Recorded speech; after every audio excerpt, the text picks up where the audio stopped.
Hey guys, welcome to your first story time with Mrs. Smith. And today we have a special guest host. We have Goose in the corner. He's over here. Goose is my big gray cat. He just came and sat behind me as I was doing my videos today, and I figured he wanted to be part of this. Now, our celebrities. So a celebrity is someone who's famous, right? So every year, since I started first grade many years ago, each week we study a new celebrity. Sometimes it's a real person, sometimes it's a famous person, sometimes it's not a famous person. Sometimes it's a fictional character, sometimes it's a theme or something like fall and autumn. So this week we are studying the Berenstain Bears. So the Berenstain Bears are of course fictional, but their books were written by very real life heroes. The original authors for the Berenstain Bears were Stan and Jan Berenstain. Stan and Jan Berenstain wrote hundreds of books for kids. They loved children and they wanted to share stories that made you laugh, stories that you could learn from, stories that touched you, and even some stories that would make you cry. So Stan and Jan wrote for many years until Stan passed away. And then Jan, you can see her name here in the corner, she started writing with her son, and her son's name is Mike. And just recently, Jan as well passed away. But don't worry, she lived a long, healthy, wonderful life. And she got to touch the hearts of so many kids, including Mrs. Smith when I was a kid. And now Mike has taken over these books, and he continues to write Berenstain Bears stories. So I hope that there are Berenstain Bears stories that continue on, and even you get to read them for your kids when you grow up. Okay, so this particular book will be in our library when we get back to school, so you'll get to take it out and get to read it. Today we're going to read the story, The Berenstain Bears Show God's Love. The Berenstain Bears love their neighbors. The Bear family was quite proud of their handsome treehouse home, and they worked hard to keep it neat and tidy. The trim was freshly painted, the front steps were scrubbed, and the windows were washed. The lawn was mowed, and the flower beds were weeded. Even the leaves of the tree were carefully trimmed and clipped.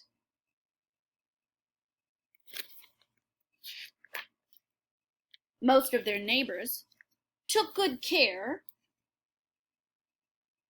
See the best way for me to do this. I'm blocking my own light. Let me turn. Oh, here we go. Much better. Most of their neighbors took good care of their homes as well. The pandas across the street were even bigger neatniks than the bears. It seemed they were always hard at work sweeping and cleaning. Farmer Ben's farm down the road was always in apple pie order too. Even its chicken coop was as neat as a pin. A place for everything and everything in its place. That's my motto, said Farmer Ben. The Bear family had a few neighbors whose houses were positively fancy, like Mayor Honeypot, the bear who rode around in Beartown in his long lavender limousine. His house was 3 stories tall and full of brick. It had a big brass knocker on the front door and statues of flamingos on the lawn. Even more impressive was the mansion of Squire Grizzly, the richest bear in all of Bear Country. It stood on a hill surrounded by acres of lawns and gardens. Dozens of servants and gardeners took care of the place. The Bear family was proud of their neighborhood, and they got along well with all of their neighbors. Sounds great. Except for the Bog Brothers. The Bog Brothers lived in a rundown shack not far from the Bear family's treehouse. But what a difference! The roof was caving in, and the whole place leaned to one side. There was junk all over the yard. Chickens, dogs, and cats ran everywhere. A big pig wallowed in the mud out back. Those Bog Brothers, Mama would say whenever she saw them. They're a disgrace to the neighborhood. Yes, agreed Papa. They certainly are a problem. Do you think they're a problem? One bright spring morning, the Bear family was working outside, cleaning up and fixing up, when the Bog Brothers came along. They were driving their broken-down old jalopy. It made a terrific clanking racket. As they drove past the treehouse, one of the Bog brothers sped out of the car. It narrowly missed the bear's mailbox. "Really," said Mama, shocked, "those Bog brothers are a disgrace." "I agree," said Papa, getting the mail out of the mailbox. "I'm afraid they're not very good neighbors."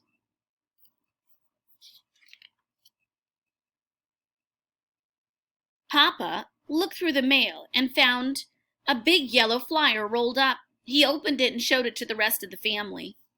"Oh boy," said sister and brother, "it's like a big block party. Can we go?" "It certainly sounds like fun," said Mama. "What do you think, Papa?" "Everyone in town will be there," said Papa. "We ought to go too." "Yeah!" cried the cubs. So on Saturday morning, they all piled into the car. They had a picnic basket and folding chairs. They were looking forward to a day of fun and excitement. But as they drove along, the car began to make a funny sound. It started like a puckata, and it soon developed into a pocket-a-wheeze, pocket-a-wheeze, pocket-a-wheeze. Not a good sound. "Oh dear," said Mama. "What an awful sound the car is making." Just then the car made a much worse sound, a loud clunk. It came to a sudden halt, and the radiator cap blew off. They all climbed out, and Papa opened the hood. "I guess it's overheated," said Papa, waving at the cloud of steam with his hat. "Oh no," said Sister. "How are we going to get to the Beartown Festival?" "Maybe someone will stop and give us a hand," said Papa hopefully. "Look, here comes a car." They all waved. Maybe they would stop.